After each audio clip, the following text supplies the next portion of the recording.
జీవితం ఆగిపోతుందని జీవించడాన్ని ఆపితే ఎలా వ్యాస్?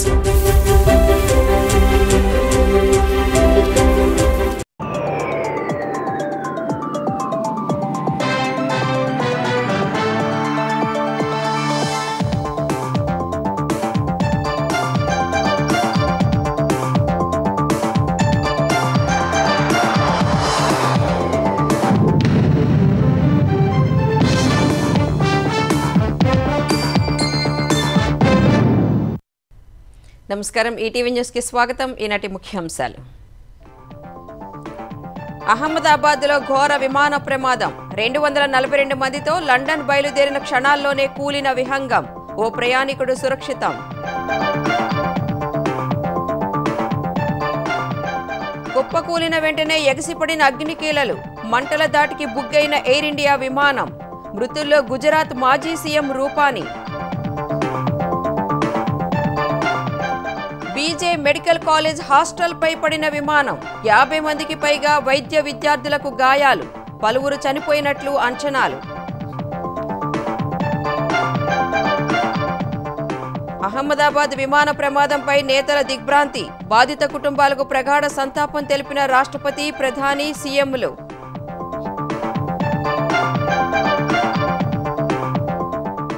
ప్రమాద స్థలాన్ని పరిశీలించిన మంత్రులు అమిత్ షా, రామ్మోహన్. దుర్ఘటనకు బాధ్యులను వదలబోమని స్పష్టీకరణ.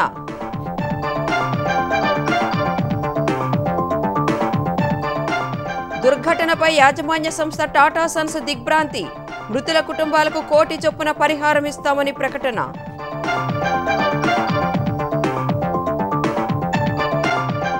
ఏపీలో తల్లికి వందనం పథకం ప్రారంభం. లోకేష్ కు జీవో ఇచ్చిన సీఎం. ఉద్రిక్తతలను రెచ్చగొడితే ఉపేక్షించబోనని హెచ్చరిక. తెలంగాణ ఆదిలాబాద్ జిల్లాలో పిడుగుపాట్లు. 2 చోట్ల 6 రైతులు మృతి. మరో 10 మందికి గాయాలు.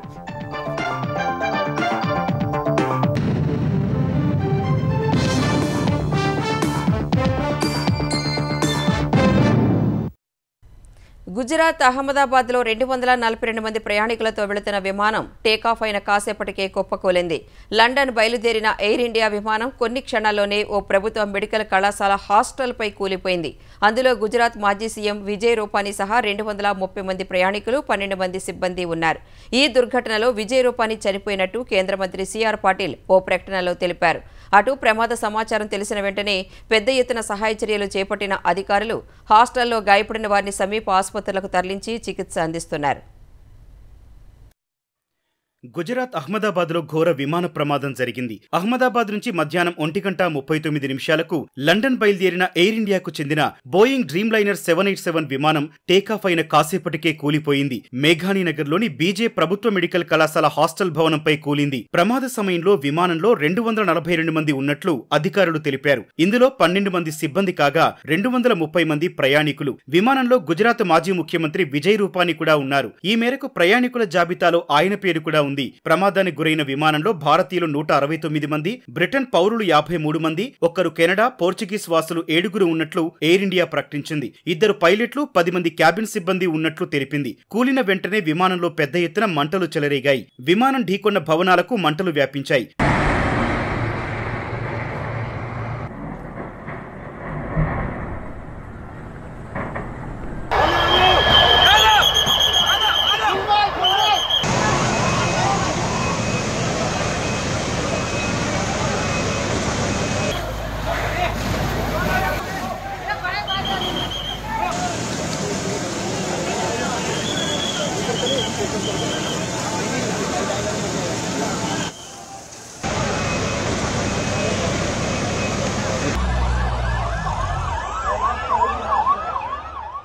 ప్రమాద సమాచారం తెలిసిన వెంటనే అక్కడికి చేరుకున్న అగ్నిమాపక సిబ్బంది 6 ఎన్డీఆర్ఎఫ్ బృందాలు, 2 బీఎస్ఎఫ్ బృందాలు సహాయక చర్యల్లో పాల్గొన్నాయి. కొన్ని గంటల పాటు శ్రమించి మంటలను ఆర్పివేశారు. ఘటన జరిగిన ప్రాంతానికి పెద్ద ఎత్తున అంబులెన్స్లను తరలించి గాయపడ్డ వారిని సమీప ఆసుపత్రులకు తరలించారు.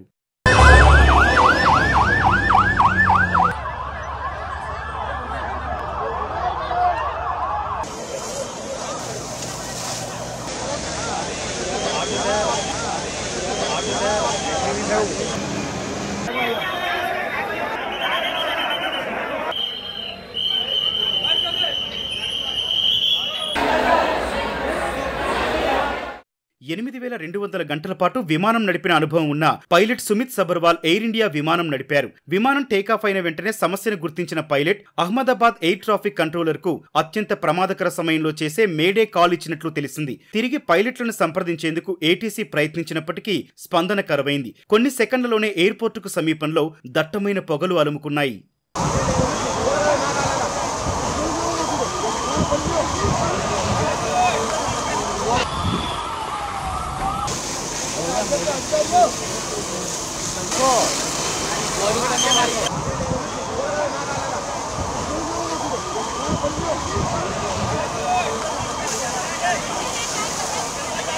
మేడే కాల్ అనేది డిస్ట్రెస్ కాల్. అత్యవసర ప్రమాద పరిస్థితిని ఎదుర్కొంటున్నామనే విషయాన్ని రేడియో కమ్యూనికేషన్ ద్వారా సమీపంలోని ఏటీసీకి తెలియజేయడం కోసం దీన్ని వాడతారు. ఆపదలో ఉన్నామని, తక్షణమే సాయం అవసరమని విజ్ఞప్తి చేస్తారు. ఎమర్జెన్సీ సమయాల్లో మేడే అనే పదాన్ని పైలట్లు 3 సార్లు చెబుతారని సమాచారం. ఇది ఫ్రెంచ్ పదం మైడర్ నుంచి వచ్చింది. సాయం చెయ్యండి అని దీని అర్థం. విమానాలు, నౌకల్లోనూ మేడే కాల్ ని వాడతారు. ఈ కాల్ ఇచ్చిన కాసేపటికే విమానం కుప్పకూలింది.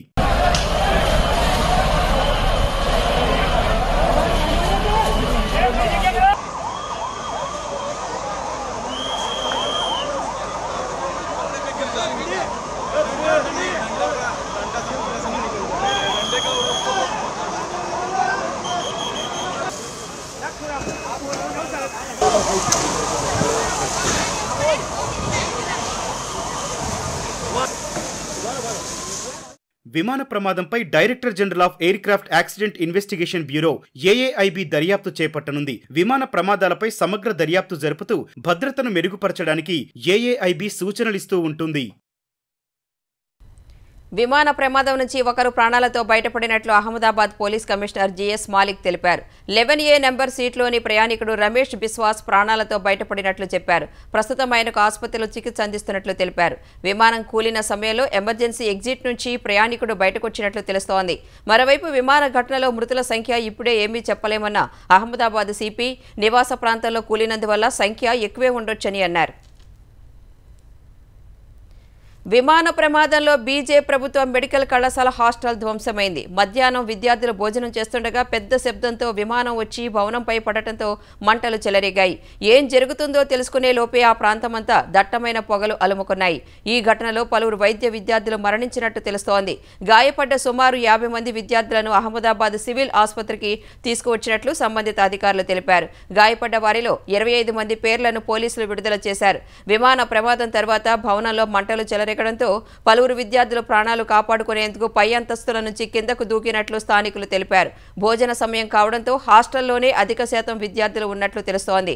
క్యాంటీన్లో విద్యార్థులు తింటున్న పాత్రలు చెల్లాచెదురుగా పడిపోవడం, విమాన టైర్లు భవనంలో చిక్కుకుపోయిన దృశ్యాలు ప్రమాద తీవ్రతకు అద్దం పడుతున్నాయి. విమానం కూలిన ప్రదేశంలో కొన్ని చెట్లు కూడా కూలిపోయాయి. పేలుడు ధాటికి స్థానికుల భయంతో వణికిపోయారు. ప్రమాదం జరిగిన వెంటనే అక్కడకు చేరుకున్న అగ్నిమాపక సిబ్బంది మంటలను ఆర్పివేశారు. అహ్మదాబాద్ ఎయిర్ ఇండియా ప్రమాదంపై ప్రధాని నరేంద్ర మోదీ తీవ్ర దిగ్భ్రాంతి వ్యక్తం చేశారు. పౌర విమానయాన శాఖ మంత్రి రామ్మోహన్ నాయుడుతో ఫోన్లో మాట్లాడిన ప్రధాని ప్రమాదానికి సంబంధించిన వివరాలు అడిగి తెలుసుకున్నారు. తక్షణమే అన్ని రకాల సహాయ చర్యలు చేపట్టాలని మోదీ ఆదేశించారు. ప్రధాని సూచనల మేరకు విజయవాడ నుంచి అహ్మదాబాద్ వెళ్లిన రామ్మోహన్ నాయుడు ప్రమాద స్థలాన్ని పరిశీలించారు. సహాయ చర్యలపై ఆరా తీశారు. తర్వాత కేంద్ర హోంమంత్రి అమిత్ షా, గుజరాత్ ముఖ్యమంత్రి భూపేంద్ర పటేల్తో కలిసి మరోసారి ఘటనాస్థలిలో పర్యటించి అక్కడి పరిస్థితులను తెలుసుకున్నారు. ప్రమాద ఘటన పట్ల తీవ్ర విచారం వ్యక్తం చేసిన రామ్మోహన్ నాయుడు మృతుల కుటుంబాలకు సంతాపం తెలిపారు. ఈ ఘటనపై సమగ్ర దర్యాప్తు జరిపిస్తామని తెలిపారు. My condolences, my prayers, my thoughts with the families of the bereaved, and we are trying to extend all the help that can be done. Very sad to know that Vijay Rupani ji, Chief Minister, was also there, and like you were mentioning, other nationals were also there, children were also there. I would only say that each and every life is precious to us. It's an incident which has shaken the nation also. Everyone has expressed their grief. We are going to do a fair and thorough investigation. We are not going to spare anyone. We are not going to leave any stone unturned. We will do properly according to the protocol, and we are going to go to the depth of why this incident has happened. Air India విమాన ప్రమాదంపై Tata group chairman N Chandrasekaran తీవ్ర విచారం వ్యక్తం చేశారు. మృతుల కుటుంబాలకు ₹1,00,00,000 చొప్పున పరిహారం ప్రకటించారు. క్షతగాత్రులకు వైద్య ఖర్చులు భరిస్తామని వెల్లడించారు. ఈ ఘటనలో దెబ్బతిన్న బీజే మెడికల్ కాలేజ్ హాస్టల్ పునః నిర్మాణానికి తమ వంతు సాయం అందిస్తామని చంద్రశేఖరన్ వివరించారు. విమాన ప్రమాదంపై సమాచారం తెలుసుకునే వారి కోసం అత్యవసర కేంద్రాన్ని, ఓ సహాయక బృందాన్ని ఏర్పాటు చేసినట్లు చెప్పారు. విమాన ప్రమాదంలో ప్రభావితమైన కుటుంబాల కోసం ప్రార్థిస్తున్నట్లు టాటా గ్రూప్ చైర్మన్ చంద్రశేఖరన్ తెలిపారు. అహ్మదాబాద్లో జరిగిన విమాన ప్రమాదం గురించి తెలిసి తీవ్రంగా కలత చెందానని రాష్ట్రపతి ద్రౌపది ముర్ము పేర్కొన్నారు. ఇదొక హృదయ విదారక ఘటన. ఈ ఘటనపై మాట్లాడేందుకు మాటలు కూడా రావట్లేదని సామాజిక మాధ్యమం ఎక్స్లో పోస్ట్ చేశారు. ఈ క్లిష్ట సమయంలో బాధితులకు దేశమంతా తోడుగా నిలుస్తుందని రాష్ట్రపతి తెలిపారు. విమాన ప్రమాదం తనను తీవ్ర ఆవేదనకు గురిచేసిందని కేంద్ర వైద్య శాఖ మంత్రి జేపీ నడ్డా పేర్కొన్నారు. క్షతగాత్రులకు అందుతున్న వైద్య సేవలపై గుజరాత్ వైద్య శాఖ మంత్రిని అడిగి తెలుసుకున్నానని ఎక్స్లో పేర్కొన్నారు. విమాన ప్రమాద ఘటన తమను తీవ్రంగా కలిచివేసిందని కేంద్ర మంత్రులు జయశంకర్, నిర్మలా సీతారామన్ వెల్లడించారు. ఈ విషాద సమయంలో బాధిత కుటుంబాలకు ఆ దేవుడు ధైర్యాన్ని ప్రసాదించాలని కోరారు. విమాన ప్రమాదంపై లోక్సభలో ప్రతిపక్ష నేత రాహుల్ గాంధీ దిగ్భ్రాంతి వ్యక్తం చేశారు. బాధితుల కుటుంబాలు అనుభవిస్తున్న బాధ ఊహించలేనిదన్న ఆయన సహాయక చర్యలో కాంగ్రెస్ కార్యకర్తలు పాల్గొనాలని సూచించారు. విమాన ప్రమాదంలోని మృతుల కుటుంబాలకు విదేశాంగ ప్రతినిధి రణధీర్ జైస్వాల్ ప్రగాఢ సానుభూతిని ప్రకటించారు. అహ్మదాబాద్ విమాన ప్రమాదంపై తెలుగు రాష్ట్రాల ప్రముఖులు దిగ్భ్రాంతి వ్యక్తం చేశారు. ఈ దుర్ఘటన తమను తీవ్రంగా కలిచివేసిందని ఏపీ, తెలంగాణ గవర్నర్లు అబ్దుల్ నజీర్, జిష్ణుదేవ్ వర్మ ఎక్స్ వేదికగా పేర్కొన్నారు. బాధిత కుటుంబాలకు ప్రగాఢ సంతాపం తెలిపారు. క్షతగాత్రులు త్వరగా కోలుకోవాలని ఆకాంక్షించారు. తెలుగు రాష్ట్రాల ముఖ్యమంత్రులు చంద్రబాబు, రేవంత్ రెడ్డి ఈ దుర్ఘటనపై తీవ్ర విచారం వ్యక్తం చేశారు. బాధిత కుటుంబాలకు సానుభూతి తెలిపారు. క్షతగాత్రులకు మెరుగైన వైద్య సేవలు అందించాలన్నారు. డ్రీమ్ లైనర్ ప్రమాదం సమాచారం తెలిసి బాధకు గురైనట్లు ఏపీ ఉప ముఖ్యమంత్రి పవన్ కళ్యాణ్ చెప్పారు. ఎయిర్ ఇండియా విమానం బయలుదేరిన కొద్ది నిమిషాలకే కూలిపోవడం తీవ్ర ఆవేదనకు గురిచేసిందని ఏపీ మంత్రి నారా లోకేష్ ఎక్స్ వేదికగా పోస్ట్ చేశారు. మృతుల కుటుంబాలకు సంతాపం తెలిపిన లోకేష్ ఈ దుర్ఘటనపై సమగ్రంగా దర్యాప్తు చేయాలని కేంద్రాన్ని కోరారు. ఘోర విమాన ప్రమాదంపై బీఆర్ఎస్ అధినేత కేసీఆర్ దిగ్భ్రాంతి వ్యక్తం చేశారు. మరణించిన వారి కుటుంబాలకు ఎక్స్గ్రేషియా ప్రకటించి ఆర్థికంగా ఆదుకోవాలన్నారు. ప్రమాదం సమాచారం విని దిగ్భ్రాంతికి గురైనట్లు చెప్పిన బీఆర్ఎస్ కార్యనిర్వాహక అధ్యక్షుడు కేటీఆర్ ఈ దుర్ఘటనలో ప్రాణాలు కోల్పోయిన కుటుంబాలకు ప్రగాఢ సంతాపం తెలిపారు. అహ్మదాబాద్ విమాన ప్రమాదంపై ప్రపంచ దేశాలు దిగ్భ్రాంతి వ్యక్తం చేశాయి. ఈ ఘటనపై దిగ్భ్రాంతి వ్యక్తం చేసిన బ్రిటన్ ప్రధాని కీర్ స్టార్మర్ 53 మంది బ్రిటిష్ జాతీయులతో లండన్కు బయలుదేరిన విమానం కూలిపోతున్న దృశ్యాలు హృదయ విదారకంగా ఉన్నాయని పేర్కొన్నారు. ఈ ఘటనపై ఎప్పటికప్పుడు వివరాలు తెలుసుకుంటున్నట్లు సామాజిక మాధ్యమం ఎక్స్లో స్టార్మర్ పోస్ట్ చేశారు. రష్యా అధ్యక్షుడు వ్లాదిమిర్ పుతిన్ అహ్మదాబాద్ ఘటనపై దిగ్భ్రాంతి వ్యక్తం చేశారు. ఉక్రెయిన్ అధ్యక్షుడు జెలెన్స్కీ ప్రమాద బాధితులకు సంతాపం ప్రకటించారు. ప్రస్తుత విపత్కర సమయంలో భారత ప్రజలకు, ప్రభుత్వానికి బాసటగా ఉంటామని మాల్దీవుల అధ్యక్షుడు ముయిజ్జు ఎక్స్లో పోస్ట్ చేశారు. అహ్మదాబాద్ ఘటన అత్యంత హృదయ విదారకమని యూరోపియన్ కమిషన్ చీఫ్ ఉర్సులా పేర్కొన్నారు. బాధిత కుటుంబాలకు భగవంతుడు మనోస్థైర్యాన్ని ఇవ్వాలని ఆకాంక్షించారు. జర్మనీ విదేశాంగ మంత్రి జోహాన్ వాడేహుల్, భారత్లోని చైనా రాయబారి జూ ఫీహాంగ్ ప్రయాణికుల కుటుంబాలకు ప్రగాఢ సంతాపం తెలిపారు. ప్రస్తుత క్లిష్ట సమయంలో బాధిత కుటుంబాలకు సంఘీభావంగా ఉంటామని భారత్లోని ఫ్రెంచ్ రాయబారి థియరీ మాథౌ పేర్కొన్నారు. కెనడా హైకమిషన్ కూడా సంతాపాన్ని వ్యక్తం చేసింది. ఆంధ్రప్రదేశ్లో కూటమి ప్రభుత్వానికి అభివృద్ధి, సంక్షేమం రెండు కళ్ళు అని సీఎం చంద్రబాబు అన్నారు. సంక్షేమంలో ఏ రాష్ట్ర ప్రభుత్వము ఆంధ్రప్రదేశ్ దరిదాపుల్లోకి రాదని తల్లికి వందనం నిధులకు సంబంధించిన జీవో విడుదల సందర్భంగా తెలిపారు. ఈ నెల 20న అన్నదాత సుఖీభవ, ఆగస్టు 15న మహిళలకు ఉచిత బస్సు ప్రయాణం ప్రారంభిస్తామన్న చంద్రబాబు తద్వారా సూపర్ 6 హామీలన్నీ అమలవుతాయని తెలిపారు. ఇదే సమయంలో వైసీపీ నేతలు అమరావతి మహిళల పట్ల మురికి వ్యాఖ్యలపై మండిపడిన సీఎం శాంతి భద్రతలకు భంగం కలిగించేలా వ్యవహరిస్తే చూస్తూ ఊరుకునే ప్రసక్తి లేదని హెచ్చరించారు.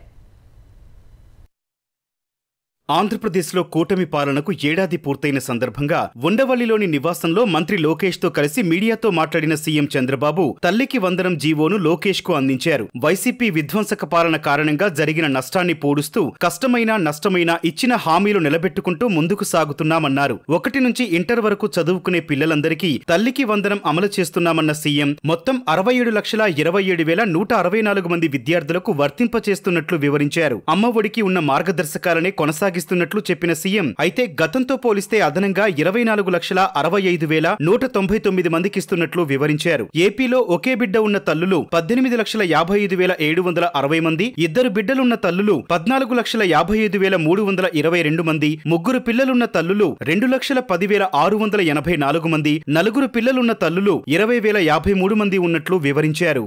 సూపర్ 6 లో అతి కీలకం తల్లికి వందనం, అమ్మఒడి అదే గైడ్ లైన్స్ పెట్టి దానికంటే ఇంప్రూవ్డ్ ఏంటంటే ఎంతమంది పిల్లలుంటే అంతమంది పిల్లలకి ఆ తల్లుల అకౌంట్ లో ఆ డబ్బులు వేసే కార్యక్రమానికి శ్రీకారం చుట్టాం. వాళ్ళు 42,61,965 మందికి అమ్మఒడి ఇచ్చారు.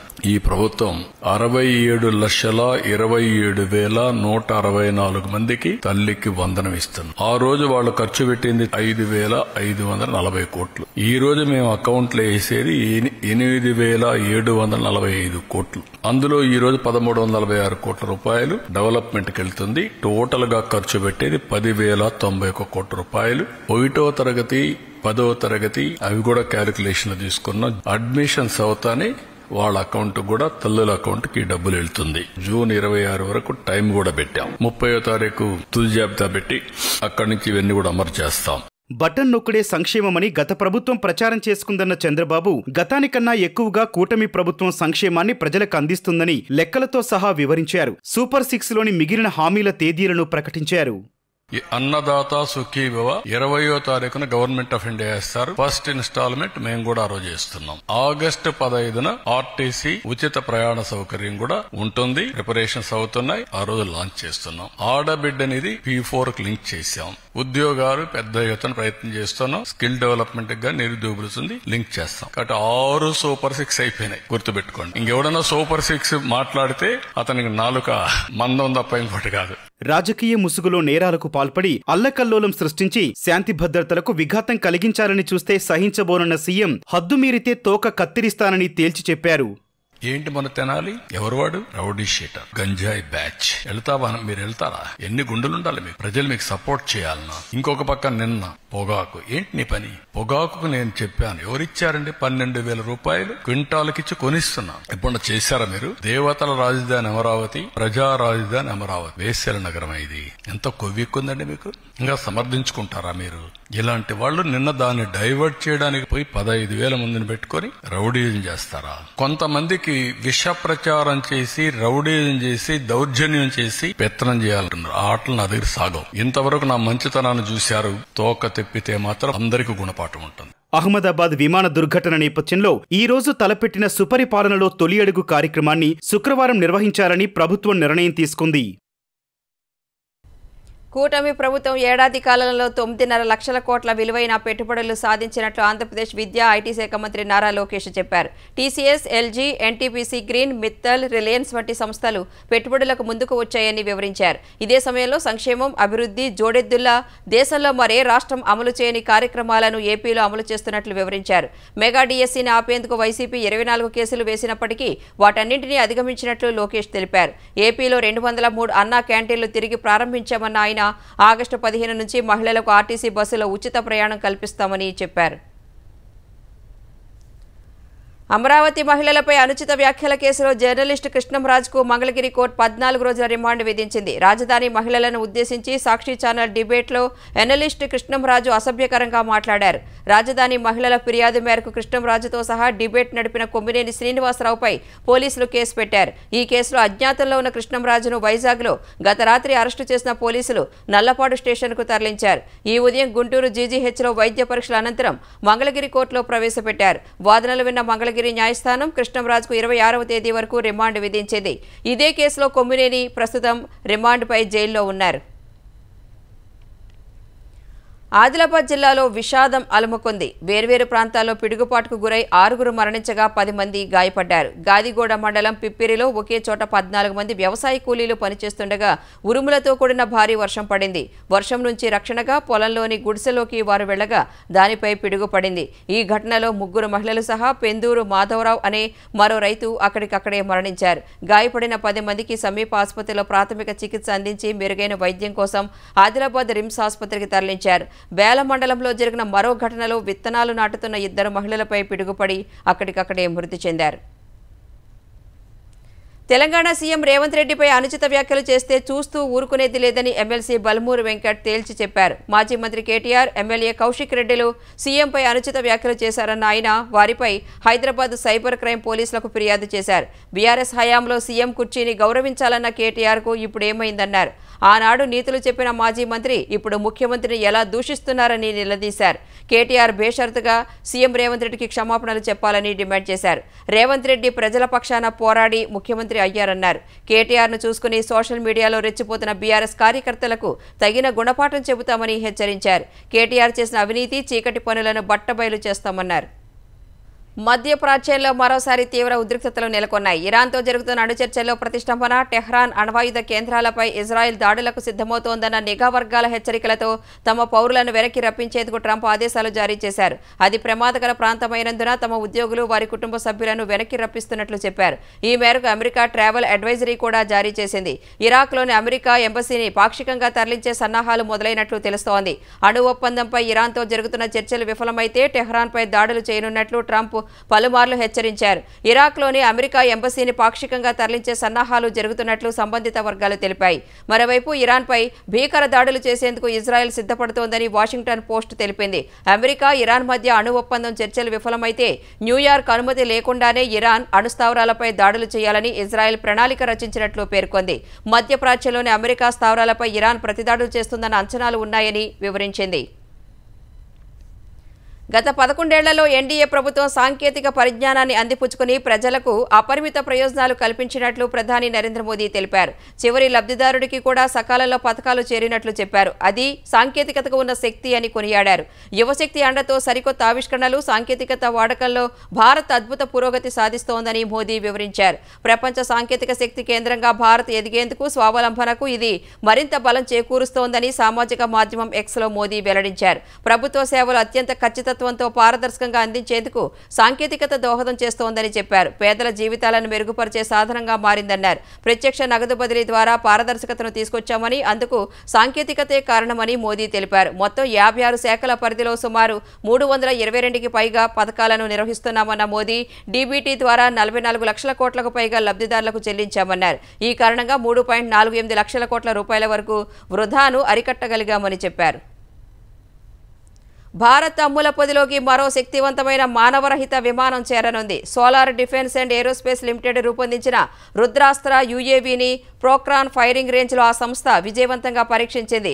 హైబ్రిడ్ వర్టికల్ టేకాఫ్ ల్యాండింగ్ సామర్థ్యం ఉన్న ఈ యూఏవీ ఎక్కువసేపు గగనతలంలో ఉంటూ లక్ష్యంపై ఖచ్చితత్వంతో దాడి చేయగలదు. పరీక్షలో 50 కిలోమీటర్ల పరిధిలో రుద్రాస్త్ర అద్భుతంగా పనిచేసింది. స్థిరమైన రియల్ టైం వీడియో అందించడం సహా సురక్షితంగా లాంచింగ్ పాయింట్కు తిరిగి వచ్చింది. గంటన్నర సేపు నిరంతరాయంగా ఆకాశంలో ప్రయాణించింది. అత్యంత ఖచ్చితత్వంతో యాంటీ పర్సనల్ వార్ హెడ్ ప్రయోగించి భూమికి అత్యంత సమీపంలోకి వచ్చాక దాన్ని పేల్చేసినట్లు సోలార్ డిఫెన్స్ అండ్ ఏరోస్పేస్ తెలిపింది. మధ్యప్రాచ్యంలో పెరుగుతున్న ఉద్రిక్తతల మధ్య అంతర్జాతీయ మార్కెట్లలో ప్రతికూల పవనాలు నెలకొన్న వేళ దేశీయ స్టాక్ మార్కెట్లు నష్టాల్లో ముగిశాయి. క్రితం సెషన్లో 123 పాయింట్లు లాభపడిన సెన్సెక్స్ ఇవాళ 823 పాయింట్లు క్షీణించింది. ఈ ఉదయం 82,661 పాయింట్ల వద్ద సెన్సెక్స్ ప్రారంభమైంది. మొదటి నుంచే హెచ్చుతగ్గులకు గురైన సూచీ కొద్దిసేపటికే కాస్త పెరిగి 82,661 పాయింట్ల కనిష్ట స్థాయికి పడిపోయింది. ఆ తర్వాత క్రమంగా అమ్మకాలు పెరగడంతో తీవ్ర ఒత్తిడికి గురైన సెన్సెక్స్ 81,523 పాయింట్ల కనిష్ట స్థాయికి క్షీణించింది. చివర్లో కాస్త కోలుకున్న సూచీ 81,692 పాయింట్ల వద్ద స్థిరపడింది. జాతీయ స్టాక్ ఎక్స్చేంజీ సూచీ నిఫ్టీ 253 పాయింట్లు తగ్గి 24,888 పాయింట్ల వద్ద ముగిసింది.